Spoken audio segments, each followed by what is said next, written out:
नमस्कार. मी अभय पिंपळे गुरुजी. संस्कृत साधना या आपल्या चॅनलवर आपले स्वागत आहे. आजच्या व्हिडिओमध्ये आपण वट सावित्रीच्या सणाविषयी माहिती पाहणार आहोत. येत्या सोमवारी म्हणजे 29 जून 2026 या दिवशी वट सावित्री हा सण आहे. हा सण आपल्या हिंदू धर्मामध्ये फार महत्त्वाचा आणि शुद्धतेचा प्रतीक मानला जातो. मृत्यूच्या दाढेतून आपल्या पतीला वापस आणण्याची ताकद ह्या वटसावित्री पूजेच्या व्रतामध्ये आहे.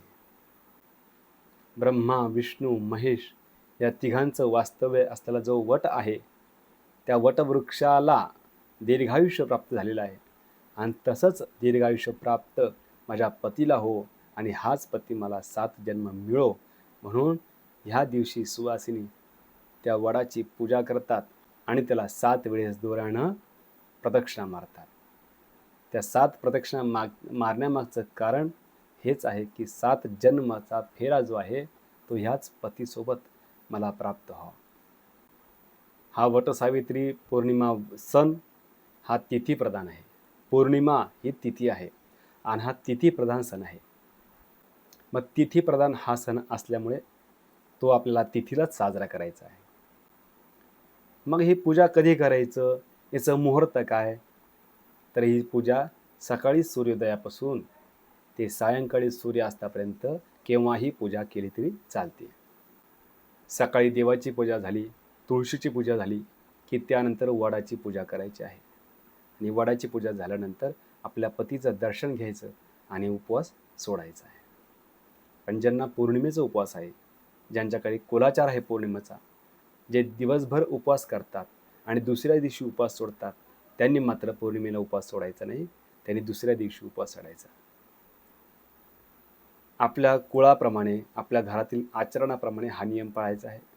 कुणाकडे पौर्णिमेचा पूर्ण दिवस उपवास असतो, कुणाकडे पूजा होईपर्यंत उपवास असतो. आपण दरवर्षी ज्याप्रमाणे साजरा करतो त्याप्रमाणे साजरा करायचा आहे. त्यामुळे ही पूजा आपण सकाळपासून संध्याकाळपर्यंत केव्हाही करू शकतो. विष्टी हा पूर्ण प्रकार वेगळा आहे. विष्टी हे करण आहे.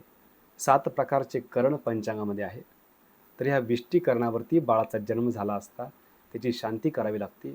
त्या विष्टीलाच दुसरा शब्द आहे भद्रा. म्हणून बाळाच्या पत्रिकेमध्ये विष्टीमुळे दोष निर्माण होतो. म्हणून ह्या विष्टीमुळे ह्या व्रतामध्ये सुद्धा दोष निर्माण होतील म्हणून हे सण साजरे करताना विष्टी भद्रा पाहून साजरी करतात. परंतु याला कुठलाही शास्त्रीय आधार नाही किंवा पंचांगामध्ये असं कुठे दिलेलं नाही की विष्टी भद्रा आहे तोपर्यंत पूजा करू नका, विष्टी भद्रा झाल्यानंतर पूजा करा, असं पंचांगातसुद्धा दिलेलं नाही. पौर्णिमायुक्त ही पूजा आहे, पौर्णिमायुक्त हा सण आहे. त्यामुळे जोपर्यंत पौर्णिमा आहे तोपर्यंत ही पूजा केव्हाही केली तरी चालते. आता ही पूजा कशी करायची?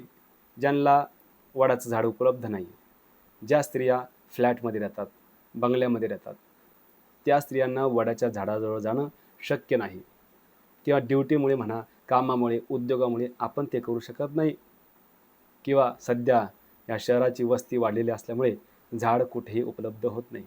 त्यामुळे घरातल्या घरात वडाची पूजा कशी करायची हे आपण आपल्या पुढच्या व्हिडिओमध्ये करणार आहोत. ही पूजा शास्त्रोक्त विधीनं, संकल्पयुक्त शास्त्रोक्त विधीनं घरी कशी पूजा करायची हा व्हिडिओ या चॅनलवरती उद्या किंवा परवा प्रसारित होईल, तो आपण पाहायचा आहे. तोपर्यंत आमच्या या संस्कृत साधना चॅनलला सबस्क्राईब करा, जेणेकरून हा व्हिडिओ टाकल्यानंतर आपल्याला त्याचं नोटिफिकेशन मिळेल. ही माहिती आपल्याला कशी वाटली याबद्दल कमेंटमध्ये नक्की सांगा आणि चॅनलला सबस्क्राईब करायला विसरू नका. धन्यवाद.